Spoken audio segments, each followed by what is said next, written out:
ဒီနေ့ပြောပြပေးမယ့်ရုပ်ရှင်ကားကတော့အိန္ဒိယနိုင်ငံကထွက်ရှိထားတဲ့ရှာရှာပါပါတီးထိတ်ရင်ဖို့တရေကတကားပဲဖြစ်ပါတယ်ဒီကားထဲမှာတချစ်ဆိုတာတွေကခုံတာတွေလုံးဝမပါဝင်ပဲယောက်ျားလေးမွေးမှလူရဝင်နေဆိုတဲ့ခင်းနောက်ပြန်ဆွဲအယူဆဆိုးတွေကြောင့်ဖြစ်ပေါ်လာတဲ့လူမဆန်တဲ့ရာဇဝတ်မှုတွေကိုကွင်းကွက်ဖော်ကျူးတင်ဆက်ထားပါတယ်ဇလန်းအစမှာကိုဝင်းဒီမြို့သမီးတယောက်ဟာပြောင်းကင်ကြီးရဲ့မှာကျောင်းလန့်တကြားအပြင်းထန်ပြေးလွှားနေပြီးတစုံတစ်ခုကိုကြောက်ရွံ့နေကုန်ရပါတယ်ရုတ်တရက်လက်တစ်ဖက်ကဒုမကိုဓားမြောင်တစ်ချောင်းလှမ်းပေးလိုက်တဲ့အခါထိုမျိုးသမီးဟာစိတ်ထိန်ချုပ်ခံလိုက်ရပြီးဓားကိုလက်ယူလိုက်မိပါတော့တယ်ဒုမကမလို့ဖို့အတင်းတမမိုးယိုတောင်းပန်ပြီးရုန်းကန်နေမဲ့နောက်ဆုံးမှာတော့ထိန်ချုပ်ခံထားရတဲ့အတိုင်းဒုမရဲ့ဘိုက်ကိုဒုမကိုယ်တိုင်ဓားနဲ့ခွဲလိုက်ပါတော့တယ်မြင်ကွင်းတစ်ချက်ပြောင်းသွားတဲ့အခါအိပ်ပျော်နေတဲ့ဂျိုနာတယောက်ရိုက်နှက်တန်တွေကြောင့်လက်နိုးလာခဲ့ပါတယ်အောက်ထက်ကိုဆင်းကြည့်လိုက်တော့လူမိုက်တစ်တိုက်ကဒုမရဲ့ခင်မုန်းတီကိုဝိုင်းဝန်းရိုက်နှက်နေကြတာကိုတွေ့လိုက်ရပါတယ်ဖြစ်စစ်ကတော့ခင်မုန်းဖြစ်သူအဝေဟာရင်းနှီးမြုပ်နှံမှုအဆင်မပြေဖြစ်ပြီးအကျွေးတွေအများကြီးတင်နေတာကြောင့်ပါတစ်ဖက်လူတွေကနှစ်စစ်၄နာရီအတွင်းအကျွေးဆက်ဖို့မဆက်နိုင်ရင်အဝေကိုဒုက္ခပေးမယ်လို့ရာဇတန်ပေးသွားပါတယ်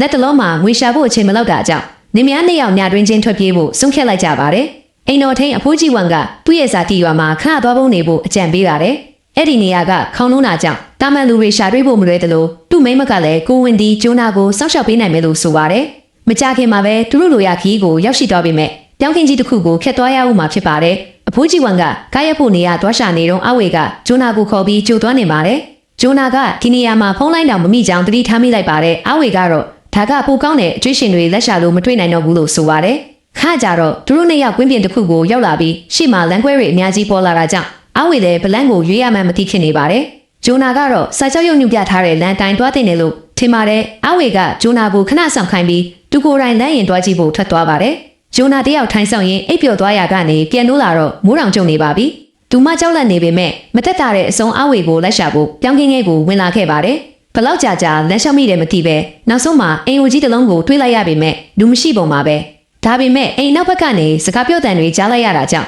ဒုမတတိထားပြီးတွားကြည့်လိုက်ပါတယ်အဝေနဲ့သူစိမ့်တော်ဝဝကြီးတယောက်ရုတ်တရက်ပေါ်လာတာကဂျိုနာကိုတော်တော်လေးလန့်သွားစေပါတယ်အဝေကသူလည်းမသွားလို့အခုမှပဲဒီကိုရောက်လာတာပါလို့ပြောရကြောင်းဂျိုနာလည်းတိတ်မတွေးမိတော့ပါဘူးဒါပေမဲ့အတော်ကြီးဆက်ပြောလိုက်တဲ့စကားတွေကဒုမကိုနေရခက်စေပါတယ်ထမင်းစားတဲ့ခါမှာတော့အတော်ကြီးကဒုမကိုယောက်ျားတွေစားပြီးမှစားရမယ်လို့ပြောပါတယ်နှစ်စစ်တရားဆူရောက်နေချစ်ပေမဲ့ဒီလိုယောက်ျားလေးကိုဖះလိုကူးကွယ်ပြီးမင်းကလေးကိုနှိမ်တဲ့နေရာမျိုးရှိနေသေးတာကိုဂျိုနာတွေးတောင်မကြည့်ရပါဘူးဒါပေမဲ့ရက်ထဲရောက်ရင်ရက်ထုံးစံအတိုင်းပဲနေရမယ်ဆိုတဲ့သဘောထားနဲ့ဒုမလက်ခံလိုက်ပါတယ်နောက်တစ်နေ့မှာတော့ဂျိုနာတယောက်အားနေရနဲ့အနီးနားကိုရှောက်ကြည့်ရင်မနေ့ညကတကားခောက်ခဲ့တဲ့အိမ်ကိုပြန်တွေ့သွားပါတယ်ကြည့်ရတာဒီအိမ်ကမိလောင်ထားပုံမှာပဲတကားဖွင့်ကြည့်လိုက်တော့နေရန်တွေကမိခိုးမိုင်းဆွဲပြီးမိတုနေတာကိုတွေ့ရပါတယ်သူမလဲထူးဆန်းတယ်လို့ခံစားရပြီးအခန်းထဲမှာကြာမနေရတာနဲ့ပြန်လဲထွက်လာပြီးပြောင်းကင်းနဲ့ဆက်လျှောက်သွားတော့ရေလောင်ကန်ကြီးတစ်ခုကိုထပ်တွေ့လိုက်ရပါတယ်ပြန်ရောက်တဲ့အခါအတော်ကြီးစီကနေတီးလိုက်ရတာကတော့အနောက်ဘက်ကအိမ်ဟာသူ့မလေးရဲ့အိမ်ဖြစ်ပြီးမိလောင်မှုတစ်ခုကြောင့်မလေးဆုံးပါသွားကအင်ကလည်းဒီတိုင်းလိုနေတာလို့ဆိုပါတယ်ပြီးတော့ဂျိုနာကိုအဲ့ဒီဘက်မသွားဖို့လဲမှာလိုက်ပါသေးတယ်။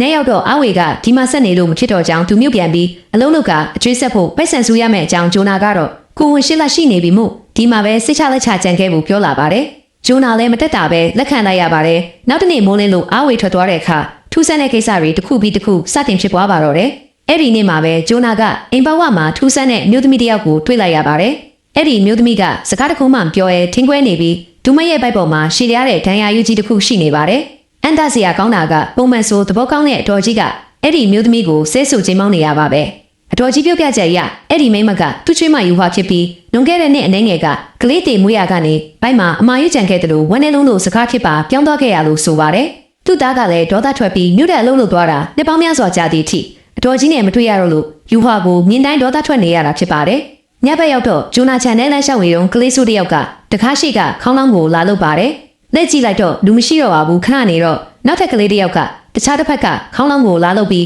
အိမ်ထဲပြေးဝင်သွားပါတယ်။ဂျိုနာလက်ကြည့်တော့တတိယမြောက်ကလေးကဒူမအနောက်ကနေခက်ပြေးသွားပြန်ပါတယ်။ဘယ်အိမ်ကကလေးတွေကများဒူမနဲ့ဒူပုံနဲ့တစားနေတာလဲလို့တွေးပြီးအတန်ကြားရမိလောင်ထားတဲ့အိမ်ဘက်ကိုလိုက်သွားပါတယ်။ဒါပေမဲ့အတော်ကြီးရုတ်တရက်ရောက်လာပြီးဒူမကိုပြန်ဆွဲခေါ်သွားပါတယ်။ဂျိုနာကကလေး၃ယောက်တွေ့ကြောင်ပြောပြတော့အတော်ကြီးကအဲ့ဓာတွေကဘသူမှမထိန်တဲ့ကလေးဆိုးတွေဖြစ်ကြောင်းလုံးဝအနားမကပ်ဖို့နဲ့ဝေးဝေးနေဖို့တတိပေးပါတယ်။ဒါပေမဲ့ဂျိုနာကမူလာတန်းပြဆရာမဟောင်းတယောက်ဖြစ်ပြီးကလေးချစ်တတ်သူမို့နောက်ဆိုအဲ့ဒီကလေးတွေနဲ့တွားဆော်မယ်လို့ပြောရတယ်။အတော်ကြီးကပြောမရမှန်းသိတော့ကုတင်ဘေးမှာတညလုံးထိုင်ဆောင်နေပါတော့တယ်။နောက်တနေ့မှာယူဟွာကဂျိုနာကိုတခုခုပြောချင်နေပုံရပေမဲ့အတော်ကြီးရဲ့မျက်စောင်းကြောင်ကြောက်ပြီးပြန်ဝင်သွားပါတယ်။ဂျိုနာကတော့အတော်ကြီးရဲ့အိမ်မှာလူမသိစေချင်တဲ့ရှုပ်ဝက်ချက်တစ်ခုခုရှိနေမယ်လို့ထင်နေပါတယ်။ ပြီးတော့ဟိုကလေးစိုး3ယောက်ကတခုခုတိနေနိုင်ပါတယ်မကြခင်မှာပဲကလေးတွေပြန်ပေါ်လာပြီးဂျိုနာလည်းသူတို့နောက်လိုက်ရင်မိလောင်ထားတဲ့အိမ်ရှိကိုရောက်သွားပါတယ်တကားရှိမှာကဆက်တစ်လုံးတင်ထားပြီးအထက်ကနေအမျိုးသမီးတစ်ယောက်ရဲ့တချင်းဆိုတန်ထွက်နေပါတယ်လက်ကြည့်လိုက်တော့ကလေး3ယောက်ကိုတွေ့ရပြန်ပါတယ်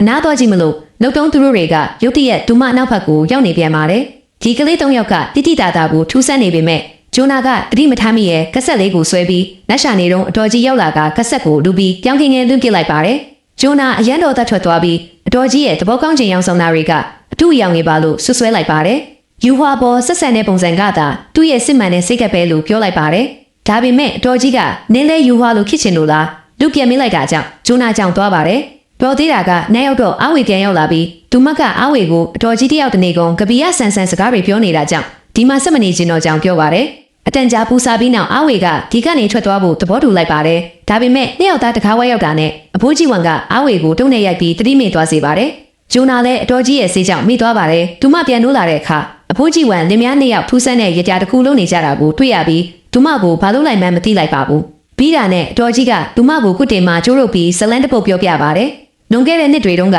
အဖိုးကြီးဝန်ရဲ့ညီလေးကစုံမတယောက်နဲ့အိမ်ထောင်ကြပြီးအဲ့ဒီနောက်ပိုင်းသူတို့စီမှာကန်ဆိုးမှုတွေစက်တိုက်ဖြစ်လာပါတယ်အဖိုးကြီးဝန်မှာတားလေးယောက်ရှိပြီးစုံမကဘာပြုတ်စားလိုက်လဲမသိပဲတားငယ်3ယောက်ကစုံမနဲ့အရန်ရင်းနှီးသွားကြပါတယ်အတော်ကြီးကကိုပြစ်ကိုမမြင်ပဲကလေးတွေစင်ကားရတာစုံမကြောင့်ဆိုပြီးသူ့မလေးကိုမိန်းမဖြစ်သူကိုဖိအားပေးခိုင်းပါတယ်ရလက်ကတော့မလေးဖြစ်သူကစုံမလက်ချက်နဲ့တေဆုံးသွားပြီးစုံမကလည်းရေရင်းနဲ့ခုန်ချပြီးကိုတက်တည်သွားပါတယ်ဘိုးအန်သားစရာကောင်းတာကအတော်ကြီးရဲ့တား3ယောက်ကလည်းပြူစားခံရတယ်လို့မျိုးရေရင်းနဲ့လက်ခုန်ချသွားကြပါတယ်တား3ယောက်ဆုံးရှုံးလိုက်ရတာလုံလောက်ပြီးထင်ပေမဲ့စုံမကသူတို့မိသားစုကိုချိန်စာတိုက်ခဲ့ပါသေးတယ်နဲ့နှင်းငယ်ကြတော့တားကြီးကမိမ့်မယူလိုက်ပါတယ်ဒါပေမဲ့ကိုဝင်ရှင်းလိုက်ရောက်တဲ့အခါချွေးမဖြစ်သူကပြောင်းခင်းထဲမှာစုံမနဲ့ကလေး3ယောက်ကိုတွေ့ပြီးစိတ်ထင်းချုပ်ခံရကကူပိုက်ကိုပဲမိလို့ကလေးဆုံးရှုံးပြီးအခုလိုစကားဖြစ်သွားတာဖြစ်ပါတယ်အဲ့ဒီနောက်တားကြီးကနောက်ထပ်မိန်းမ2ယောက်ထပ်ယူပေမဲ့အားလုံးကိုဝင်ရှင်းလိုက်ရောက်ရင်ဗိုက်ခွဲခံရပြီးတေဆုံးကုန်ကြပါတယ်မတက်တာတဲ့အစုံသားကြီးကိုမြုပ်တက်နေခိုင်းပြီးမြုပ်သူမိန်းမယူခိုင်းလိုက်ပါတယ်အခုချွေးမတစ်ကလည်းကိုဝင်ရှင်းလိုက်ပြီးတော့မှမို့သူတို့နဲ့ဆရာမေးကြည့်တော့နောက်ထပ်ကိုဝင်ရှင်းလိုက်ရှိတဲ့မိန်းမတစ်ယောက်ကို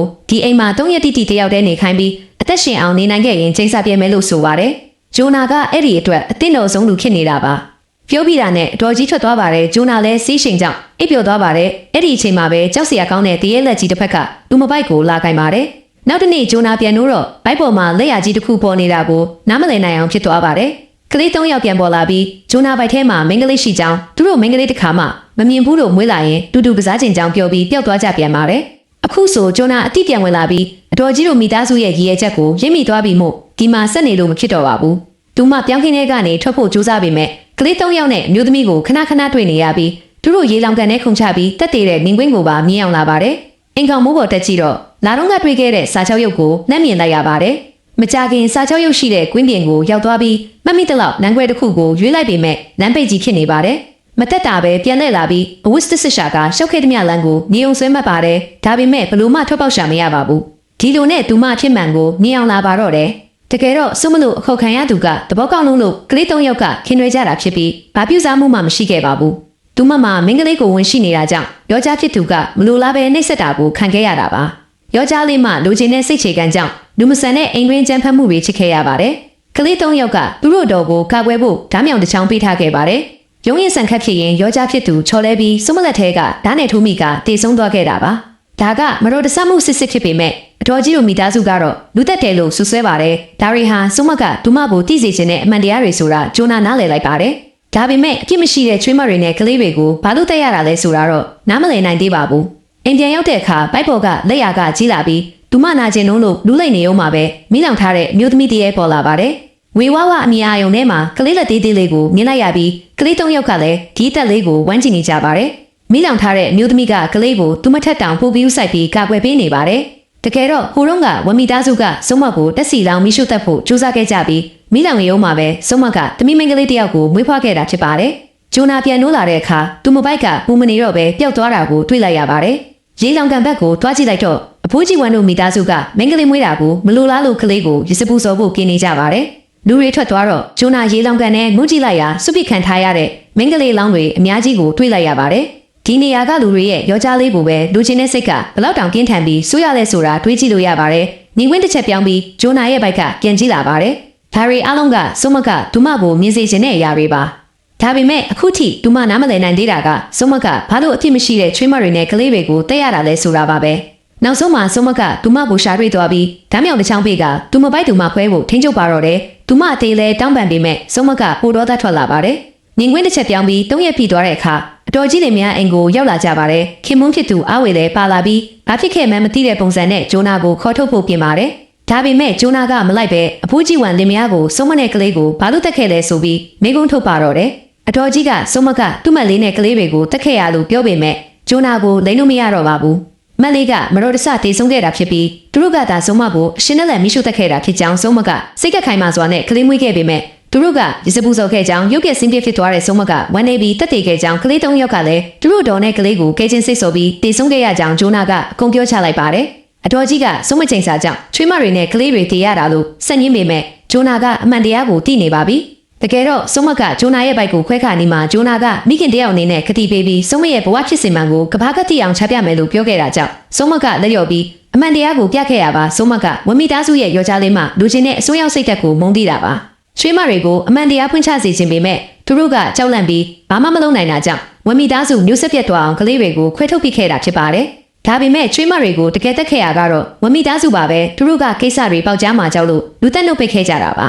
ယူဟွာကတော့နှုတ်ဆက်နေခဲ့လို့အသက်ဘေးကလွတ်ခဲ့တာဖြစ်ပါတယ်ကိစ္စတွေပေါ်ကုန်တော့အဖိုးကြီးဝန်ကချင်းချောက်လာပါတယ်ဒါပေမဲ့ဂျိုနာကပါလဲရှင်တို့သားအဝေကိုခိုင်းပြီးကျမကိုပါတက်ခိုင်းအောင်မလို့လားလို့မေးလိုက်ပါတယ်သူတို့မသိလိုက်တာကသူမရဲ့သားကအဝေရဲ့လေပင်နာရောက်နေပါပြီတကယ်တော့အဝေဟာသူတို့ရဲ့သားကြီးချစ်ပြီးဒါရီကုံမုန်းကမိဘတွေနဲ့ပေါင်းကြံထားတာပါဂျိုနာကလူသက်မဲ့သူမဟုတ်တာကြောင့်ဒီသမီးလေးကိုအပါမွေးမယ်လို့ပြောပြီးထွက်ခွာသွားပါတယ်အဝေကမချီနဲ့ပဲဓာတ်မြောင်ကိုကောက်ပြီးဂျိုနာကိုတပ်ဖို့ကြိုးစားပါတယ်ဒါပေမဲ့ဘေးနာကယူဟွာကတိမခံနိုင်တော့ပဲပူစိန်နဲ့အဝေကိုခုတ်တက်လိုက်ပါတော့တယ်နောက်ဆုံးမှာတော့ကလေး၃ယောက်ရဲ့လမ်းပြမှုနဲ့ဂျိုနာနဲ့ယူဟွာတို့ဒီနေရာကနေလွတ်မြောက်သွားကြပြီးအဖိုးကြီးဝန်မိသားစုရဲ့ရုပ်မာမှုတွေလည်းကဘာကတိသွားတော့မှာဖြစ်ပါတယ်